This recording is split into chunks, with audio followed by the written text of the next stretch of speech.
ಎಲ್ರಿಗೂ ನಮಸ್ಕಾರ. ಆಹಾರ ಆರೋಗ್ಯ ವಿಶೇಷ ಕಾರ್ಯಕ್ರಮಕ್ಕೆ ಸ್ವಾಗತ. ನಾನು ಉಪನ್ಯಾಸಕ ಮತ್ತು ನಿರೂಪಕ ಅಕ್ಷಯ್ ಹೆಗ್ಡೆ ಮಾಡಹಳ್ಳಿ. ಇಂದು ಆಹಾರ ಆರೋಗ್ಯದ ಕುರಿತಾಗಿ ಅತ್ಯಂತ ಹೆಚ್ಚು ಜನರು ಬಳಸ್ತಾ ಇರುವಂತಹ ಬೆಲ್ಲದ ಕುರಿತಾಗಿ ಮಾಹಿತಿಯನ್ನ ಕೊಡಲಿಕ್ಕೆ ಇವತ್ತು ನಮ್ಮೊಂದಿಗಿದ್ದಾರೆ ಹಿರಿಯ ಪ್ರಾಧ್ಯಾಪಕರು, ಶಿಕ್ಷಣ ತಜ್ಞರು, ನಿವೃತ್ತ ಪ್ರಾಂಶುಪಾಲರು, ಸಂಶೋಧಕರು ಆಗಿರುವಂತಹ ಡಾಕ್ಟರ್ GH ಪ್ರಭಾಕರ ಶೆಟ್ಟಿ ಅವರು. ಸರ್, ತಮಗೆ ಕಾರ್ಯಕ್ರಮಕ್ಕೆ ಸ್ವಾಗತ ಮತ್ತು ನಮಸ್ಕಾರ ಸರ್. ನಮಸ್ಕಾರ. ಇವತ್ತು ನಾವು ಬೆಲ್ಲವನ್ನ ಸಕ್ಕರೆಗಿಂತ ಹೆಚ್ಚಾಗಿ ಎಲ್ಲರೂ ಕೂಡ ಬಳಸ್ತಾ ಇರೋದನ್ನ ನೋಡ್ತಾ ಇದ್ದೇವೆ. ಅದರ ಮಧ್ಯದಲ್ಲಿ ಕೂಡ ಬೇರೆ ಬೇರೆ ಕಡೆಗಳಲ್ಲಿ ಕಲಬೆರಕೆಯ ರಾಸಾಯನಿಕ ಮತ್ತು ಕಲಬೆರಕೆಯ ಬೆಲ್ಲಗಳು ಸಿಗ್ತಾ ಇದೆ ಅನ್ನೋದನ್ನ ಕೂಡ ನಾವು ಮಾಧ್ಯಮಗಳು ಸೇರಿದ ಹಾಗೆ ವಿವಿಧೆಡೆಗಳಲ್ಲಿ ಕೇಳ್ತಾ ಇದ್ದೇವೆ. ಇದೆಲ್ಲದರ ಮಧ್ಯದಲ್ಲಿ ಬೆಲ್ಲ ಆರೋಗ್ಯಕ್ಕೆ ಬಹಳ ಒಳ್ಳೆಯದು ಎನ್ನುವಂತಹ ಮಾತುಗಳನ್ನ ಕೇಳ್ತೇವೆ. ಹಾಗೆ ಅತ್ಯಂತ ವಿಷಕಾರಿಯಾದ ಬೆಲ್ಲಗಳನ್ನ ಕೂಡ ಸೇವಿಸುವ ಮೂಲಕ ನಮ್ಮ ಸಾವಿಗೆ ನಾವೇ ಸನ್ನಿಹಿತವಾಗ್ತಾ ಇದ್ದೇವೆ ಎನ್ನುವ ಮಾತುಗಳನ್ನ ಕೂಡ ಕೇಳ್ತಾ ಇದ್ದೇವೆ. ನೋಡಿ, ನೀವು ಬೆಲ್ಲದ ಬಗ್ಗೆ ಕೇಳಿದ್ದೀರಿ. ಬೆಲ್ಲ ಸ್ವಾಭಾವಿಕವಾಗಿ ಕಬ್ಬಿನ ರಸದಿಂದ ತಯಾರು ಮಾಡ್ತಾರೆ. ಅದನ್ನು ಸಾಂಪ್ರದಾಯಿಕಬದ್ಧವಾಗಿ ಶುದ್ಧೀಕರಿಸಿದ ಒಂದು ಸಿಹಿ ಪದಾರ್ಥ ಅಂತ ಹೇಳಿದರೆ ಅದು ಬೆಲ್ಲ. ಬೆಲ್ಲವನ್ನು ಸಾಮಾನ್ಯವಾಗಿ ಭಾರತದಲ್ಲಿ, ಪಾಕಿಸ್ತಾನದಲ್ಲಿ, ಶ್ರೀಲಂಕಾದಲ್ಲಿ ಮತ್ತು ಬಾಂಗ್ಲಾದೇಶದಲ್ಲಿ ಉಪಯೋಗಿಸ್ತಾ ಬಂದಿದ್ದಾರೆ. ಬೆಲ್ಲ ಎಲ್ಲ ವಸ್ತುಗಳನ್ನು ಅಲ್ಪ ಪ್ರಮಾಣದಲ್ಲಿ ಹೊಂದಿದೆ. ಅದರಲ್ಲಿ ಎಲ್ಲ ಥರದ ವಿಟಮಿನ್ ಇದೆ, ಅದರಲ್ಲಿ ಎಲ್ಲ ಥರದ ಖನಿಜಗಳಿದೆ, ಎಲ್ಲ ಥರದ ಆರ್ಗ್ಯಾನಿಕ್ ಆಸಿಡ್ ಕೂಡ ಇದೆ. ಆದ್ದರಿಂದ ಬೆಲ್ಲ ಆರೋಗ್ಯಕ್ಕೆ ಉತ್ತಮ ಅಂತ ಪರಿಗಣಿಸಿದ್ದಾರೆ. ಈ ಬೆಲ್ಲ ಸಾಮಾನ್ಯವಾಗಿ ಘನ ರೂಪದಲ್ಲಿ ದೊರಕುತ್ತದೆ ಮತ್ತು ದ್ರವ ರೂಪದಲ್ಲಿಯೂ ಕೂಡ ಬೆಲ್ಲ ಸಿಗ್ತದೆ. ಆದರೆ ಬೆಲ್ಲ ಆರೋಗ್ಯಕ್ಕೆ ಬಹಳ ಒಳ್ಳೆಯದು ಅಂತ ನೀವು ಹೆಚ್ಚು ತಿಂದರೆ ಖಂಡಿತವಾಗಿಯೂ ಪರಿಸ್ಥಿತಿ ಬಹಳ ಗಂಭೀರ ಆಗ್ತದೆ. ಆದ್ದರಿಂದ ಬೆಲ್ಲವನ್ನು ಔಷಧ ರೂಪದಲ್ಲಿ ನೀವು ಉಪಯೋಗಿಸಬೇಕು. ಹಿತಮಿತವಾಗಿ ನೀವು ಬೆಲ್ಲವನ್ನು ಉಪಯೋಗಿಸಿದರೆ ಖಂಡಿತವಾಗಿಯೂ ನಿಮ್ಮ ಆರೋಗ್ಯ ಬಹಳ ಚೆನ್ನಾಗಿರುತ್ತದೆ. ಈಗ ನೀವು ಕೇಳ್ಬೋದು, ಏನು ನಮ್ಮ ಆರೋಗ್ಯಕ್ಕೆ ಬೆಲ್ಲ ಹೇಗೆ ಸಹಾಯ ಆಗ್ಬೋದು ಅಂತ. ಬೆಲ್ಲ ನೋಡಿ, ಅದೊಂದು ಶಕ್ತಿವರ್ಧಕ, ನಮಗೆ ಶಕ್ತಿಯನ್ನು ಕೊಡ್ತದೆ. ನಮ್ಮ ಜೀರ್ಣಕ್ರಿಯೆಯನ್ನು ಕೂಡ ಬೆಲ್ಲ ಹೆಚ್ಚು ಮಾಡ್ತದೆ. ಆದ್ದರಿಂದ ಬೆಲ್ಲ ತಿನ್ನಬೇಕು, ನೀರು ಕುಡಿಯುವಾಗ ಬೆಲ್ಲ ಎಲ್ಲ ಅದು ಜೀರ್ಣಕ್ರಿಯೆಗೆ ಬಹಳ ಉಪಯೋಗವಾಗಿದೆ ಬೆಲ್ಲ. ಇನ್ನು ಬೆಲ್ಲ ನೋಡಿ, ಅದನ್ನು ತಿಂದರೆ ನಮ್ಮ BP ಸಹ ಅದು ಕಂಟ್ರೋಲ್ ಮಾಡ್ತದೆ. ಲಿವರ್ ಮತ್ತು ರಕ್ತದ ಶುದ್ಧೀಕರಣಕ್ಕೂ ಕೂಡ ಬೆಲ್ಲ ಬೇಕು. ನೋಡಿ, ರಕ್ತ ಶುದ್ಧಿಯಾಗಬೇಕು ಕೂಡ ನಾವು ಬೆಲ್ಲವನ್ನು ತಿನ್ನಲೇಬೇಕು. ಇನ್ನು ಮಲಬದ್ಧತೆ ನಿವಾರಣೆಗೆ ಕೂಡ ಬೆಲ್ಲ ಬೇಕಾಗ್ತದೆ. ಈಗ ಕೆಲವು ಸಲ ಹೊಟ್ಟೆ ಉಬ್ಬರಿಸೋದಲ್ಲೇ ಇರ್ತದೆ, ಗ್ಯಾಸ್ ಅಂತ ಹೇಳ್ತಾರೆ ನೋಡಿ. ಆ ಗ್ಯಾಸ್ ಉತ್ಪತ್ತಿಯನ್ನು ಕಡಿಮೆ ಮಾಡಲಿಕ್ಕೂ ಕೂಡ ಬೆಲ್ಲವನ್ನು ತಿಂದರೆ ಅದು ಹೋಗ್ತದೆ. ಈಗ ನಾನು BP ಅಂತ ಹೇಳಿದ್ದೇನೆ. ಇನ್ನು ಕೆಲವು ಸಲ ತಲೆನೋವು ಬರ್ತದೆ, ವಿಪರೀತ ತಲೆನೋವು ಬರ್ತದೆ. ಅಂದರೆ ಇನ್ನೊಂದು ಅದೇ ರೀತಿಯಲ್ಲಿ ಮೈಗ್ರೇನ್ ಅಂತ ಇದೆ.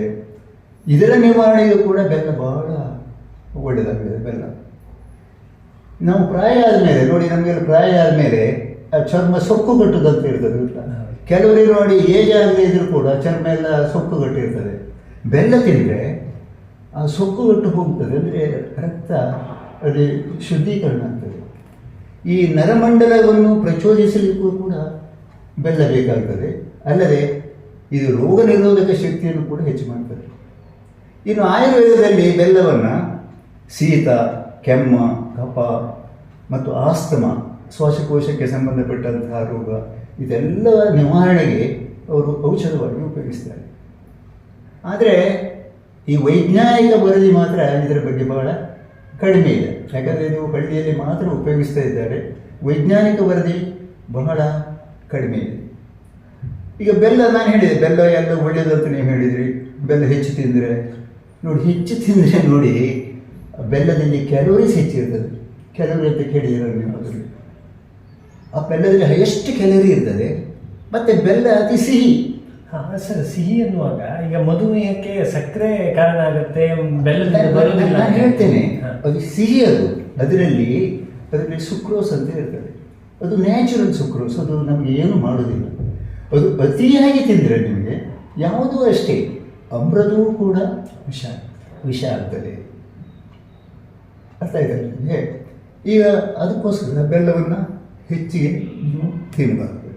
ಈಗ ಒಂದು ವೇಳೆ ನೀವು ಹೆಚ್ಚಿಗೆ ತಿಂದರೆ, ನಾನು ಮೊದಲೇ ಹೇಳಿದ್ದೇನೆ, ಕಾನ್ಸ್ಟಿಪೇಷನ್ ಆಗ್ತದೆ ಅಂತ, BP ಹೆಚ್ಚಾಗ್ತದೆ ಅಂತ, ವಾಂತಿ ಬರ್ತದೆ ಅಂತ ಹೇಳಿದೆ ನಾನು. ಇನ್ನು ತಲೆನೋವು ಕೂಡ ಬರ್ಬೋದು. ಆದ್ದರಿಂದ ಬೆಲ್ಲವನ್ನು ಅತಿಯಾಗಿ ತಿನ್ನಬಾರದು, ಅದನ್ನು ಹಿತಮಿತವಾಗಿ ಉಪಯೋಗಿಸಿದರೆ ಅದು ಆರೋಗ್ಯಕ್ಕೆ ಉತ್ತಮ. ಹಾಗೆ ಈಗ ಬೆಲ್ಲ ಒಂದು ರೀತಿ ಸ್ವಾಭಾವಿಕ ಬೆಲ್ಲಗಳು, ನೀವು ನೈಸರ್ಗಿಕ ಬೆಲ್ಲದ ಬಗ್ಗೆ ಮಾತಾಡಿದ್ರಿ.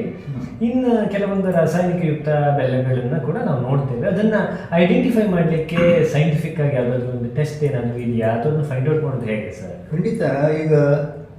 ಈಗ ಬೆಲ್ಲ ಯಾವುದು ನಕಲಿ ಯಾವುದು ಅಸಲಿ ಅಂತ ಹೇಳೋದು ಬಹಳ ಕಷ್ಟ ಆಗಿದೆ.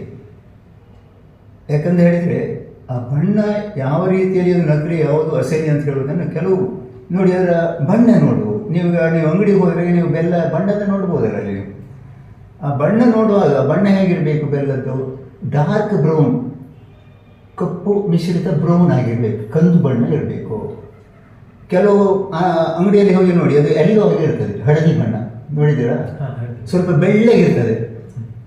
ಇದು ಶುದ್ಧ ಬೆಲ್ಲ ಅಲ್ಲ, ಇದು ಅಡಲ್ಟ್ರೇಟೆಡ್ ಅಂತಲೇ ಅರ್ಥ. ಅಡಲ್ಟ್ರೇಟೆಡ್ ಅಂತ ಅರ್ಥ. ಇದು ಈಗ ಕಲರ್ ಬಣ್ಣ ನೋಡುವಾಗ ಹಾಗೆ. ಇನ್ನು ಬೆಲ್ಲವನ್ನು ತೆಗೆದು ವಾಸನೆ ನೋಡಿ ನೀವು. ಬೆಲ್ಲಕ್ಕೆ ಒಂದು ವಾಸನೆ ಇದೆ, ಪ್ರತಿಯೊಂದು ವಸ್ತುವಿಗೂ ಒಂದು ವಾಸನೆ ಇದೆ, ಅದರದ್ದೇ ಆದ. ಬೆಲ್ಲದ ವಾಸನೆ ಅಂದರೆ ಅರ್ಧಿ ಸ್ಮೆಲ್, ಅಂದರೆ ಭೂಮಿಯ ಸ್ಮೆಲ್ ಬರ್ತದೆ, ಮಣ್ಣಿನಿಂದ ಒಂದು ಸ್ಮೆಲ್ ಬರ್ತದೆ, ಗೊತ್ತಲ್ಲ ನಿಮಗೆ?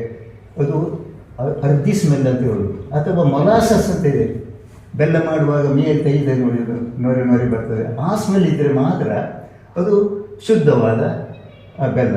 ಅದರ ಬದಲು ಪಂಜೆಂಟ್ ಸ್ಮೆಲ್, ಹೊಸ ಹೊಸ ಬಣ್ಣ ಇಲ್ಲ ಏನೆಲ್ಲ ಬರ್ತದಲ್ಲ ಈಗ, ಅದು ಬಂದರೆ ಇದೆಲ್ಲ ಬಂದರೆ ಅದು ಶುದ್ಧವಾದ ಬೆಲ್ಲ ಅಲ್ಲ. ಇನ್ನು ರುಚಿ ಹೇಗಿರಬೇಕು? ರುಚಿ ಅಂದರೆ ಈಗ ಒಳ್ಳೆ ಕಾಫಿ ಕುಡಿದ್ರೆ ಯಾವ ರುಚಿ ಬರುತ್ತೆ ಸಾಧಾರಣ? ಅದರಲ್ಲಿ ನೋಡಿ, ಭಯಂಕರ ಸ್ವೀಟ್ ಇದೆಯಾ ಅದು ಕಾಫಿ? ಇಲ್ಲ. ಅದನ್ನು ನೋಡಿ, ಏನು ರುಚಿ ನೋಡಿ ಅದರಲ್ಲಿ. ಓ, ಕಾಫಿ ಕುಡಿದಾಗ ಅಂತ ಹೇಳ್ತಾರೆ. ಯಾಕೆಂದರೆ ಅದರ ಸ್ಮೆಲ್ ಹೇಗಿರುತ್ತದೆ, ಅದರ ರುಚಿ ಸಹ ಹಾಗಿರ್ತದೆ. ಅಥವಾ ಬ್ಲ್ಯಾಕ್ ಚಾಕ್ಲೇಟ್ ಇದೆ, ಬ್ಲ್ಯಾಕ್ ಚಾಕ್ಲೇಟ್, ಅದರ ರುಚಿ ಸಾಧಾರಣ ಬೆಲ್ಲದ ರುಚಿಯೇ ಬರ್ತದೆ. ಒಂದು ವೇಳೆ ಅದು ಉಪ್ಪಾಗಿದೆ ಅಂದರೆ, ಕೆಲವು ಬೆಲ್ಲ ಉಪ್ಪು ಅಂತ ಹೇಳಿದರೆ ಅದು ಅಡಲ್ಟ್ರೇಟೆಡ್. ಬೆಲ್ಲ ಉಪ್ಪು ಬಂದರೂ ಕೂಡ, ಉಪ್ಪು ಬಂದರೆ ಅದು ಅಡಲ್ಟ್ರೇಟೆಡ್. ಕೆಲವೊಮ್ಮೆ ಬಣ್ಣ ಕಂದಿರುತ್ತೆ, ಟೇಸ್ಟ್ ಉಪ್ಪು ಇರ್ತದೆ ಅಂತ ಅದಕ್ಕೆಲ್ಲ ಕೆಮಿಕಲ್ಸ್ ಹಾಕ್ತಾರೆ, ಅದು ಸಹ ಹೇಳ್ತೇವೆ ನಾನು. ಈಗ ನೋಡಿ ಹೀಗೆಲ್ಲ ಇರ್ತದೆ. ಇನ್ನು ಬೆಲ್ಲ ಮುಟ್ಟಿದ ಗಟ್ಟಿ ಇರ್ತದೆ, ತುಂಬ ಗಟ್ಟಿ ಇದ್ದು ಅದನ್ನು ತುಂಡು ಮಾಡಲಿಕ್ಕೆ ಹೋದಾವಾಗ ಅದು ಟಪ್ಪ ತುಂಡಾದರೆ ಅದು ಅಡಲ್ಟ್ರೇಟೆಡ್. ಗಟ್ಟಿಯಾಗಿ ಕಂಡು ಅದನ್ನು ಬೆಂಡ್ ಮಾಡಿದಾಗ ಬೆಂಡ್ ಆಗಬೇಕೆ ಹೊರತು ತುಂಡಾಗಬಾರ್ದು, ಅದು ಶುದ್ಧ ಬೆಲ್ಲ. ಅತೀ ಗಟ್ಟಿಯಾಗಿರಬಾರ್ದು, ಅತೀ ನೀರು ಸಹ ದ್ರವವಾಗಿ ಇರಬಾರ್ದು.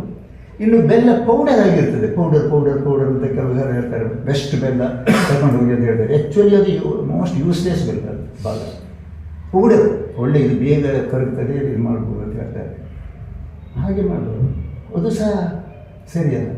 ಇನ್ನು ಸಾಂದ್ರತೆ ಹೇಗಿರ್ತದೆ ಅಂದರೆ, ಬೆಲ್ಲವನ್ನು ನೀವು ಹೀಗೆ ಮುಟ್ಟಿ ನೋಡಿ, ಅದು ಸೆಮಿ ಲಿಕ್ವಿಡ್ ಅಥವಾ ಸೆಮಿ ಸಾಲಿಡ್, ಅದು ನೀರು ಅಲ್ಲ ಗಟ್ಟಿಯೂ ಅಲ್ಲ, ಹಾಗೆ ಇರ್ತದೆ. ಅದು ಹೀಗೆ ಮಾಡಿದರೆ ನಿಮಗೆ ಕೈಯಲ್ಲಿ ಜರಿ ಜರಿ ಜರಿ ಜರಿ ಸಿಗ್ತದಲ್ಲ, ಸಣ್ಣ ಸಣ್ಣದು.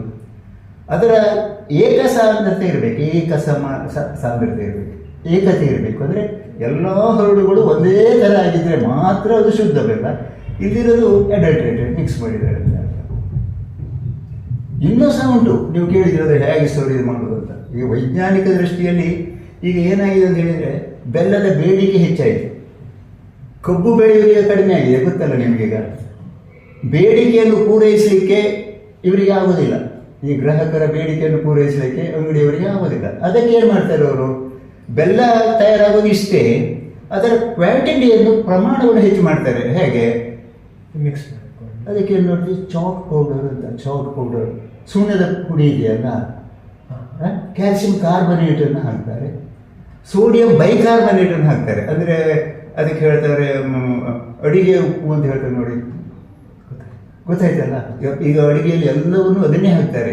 ಆವಾಗ ಏನಾಗುತ್ತೆ ಅಂತ ಹೇಳಿದರೆ ಅದಕ್ಕೆ ರೇಟ್ ಕಡಿಮೆ, ಬೆಲ್ಲಕ್ಕೆ ರೇಟ್ ಹೆಚ್ಚು, ಕ್ವಾಂಟಿಟಿ ಹೆಚ್ಚಾಗ್ತದೆ, ಅವರಿಗೆ ಲಾಭ ಆಗ್ತದೆ. ಹೀಗೆ ನೋಡಿ, ಹೀಗೆ ಮಾಡ್ತಾರೆ ಅವರು. ಅದು ಅಲ್ಲದೆ ಅಲ್ಲಿ ಕಾರ್ಖಾನೆಯಲ್ಲಿ ಉಳಿದದ್ದು ಎಲ್ಲ ಲಾಸ್ಟಿಗೆ ಉಳಿತದಲ್ಲ, ಅದನ್ನೆಲ್ಲ ಕೆರೆಸಿ ಅದು ಎಲ್ಲವನ್ನೂ ಅದಕ್ಕೆ ಹಾಕ್ತಾರೆ. ಎಲ್ಲವನ್ನೂ ಅದಕ್ಕೆ ಹಾಕ್ತಾರೆ. ಸಕ್ಕರೆ ಮಾಡುವಾಗ ಅದರಲ್ಲಿ ಲಾಸ್ಟ್ ಒಂದು ಉಳಿತದೆ ಲೇಯರ್, ಅದನ್ನೆಲ್ಲ ಗುಡಿಸಿ ಇದು ಮಾಡಿ ಅದನ್ನು ಕ್ವಾಂಟಿಟಿ ಹೆಚ್ಚು ಮಾಡ್ತಾರೆ. ಆವಾಗ ಏನಾಗುತ್ತೆ, ಬಣ್ಣ ಬದಲಾಗುತ್ತೆ ಅಂತ ಹೇಳಿ ಬಣ್ಣ ಒಳ್ಳೆ ಬರಲಿಕ್ಕೆ ಕೆಮಿಕಲ್ ಉಂಟು, ಮಾತ್ರ ರುಚಿ ಸ್ವಲ್ಪ ಚೇಂಜ್ ಆಗುತ್ತೆ ಅಂದರೆ ಅದಕ್ಕೂ ಕೆಮಿಕಲ್ ಇದೆ. ಹೀಗೆ ಮಾಡಿ ಮಾರ್ಕೆಟ್ಗೆ ಬಿಡ್ತಾರೆ. ಅದನ್ನು ಏನು ಮಾಡಬೇಕಾದ್ರೆ ನೀವು ಅಂಗಡಿಗೆ ಹೋದವಾಗ ಬೆಲ್ಲವನ್ನು ಮನೆಗೆ ತಗೊಂಡು ಬಂದು ಬೆಲ್ಲವನ್ನು ನೀರಿಗೆ ಹಾಕಬೇಕು. ಒಂದು ಲೋಟದಲ್ಲಿ ತಗೊಂಡು ಬೆಲ್ಲವನ್ನು ಹೀಗೆ ಕರಡಬೇಕು. ನೀವು ಕರಡಿದಾಗ ಅದು ಬೆಲ್ಲ ಸಂಪೂರ್ಣ ನೀರಿನಲ್ಲಿ ಕದಡಿದರೆ ಅದು ಹಸರಿ ಬೆಲ್ಲ.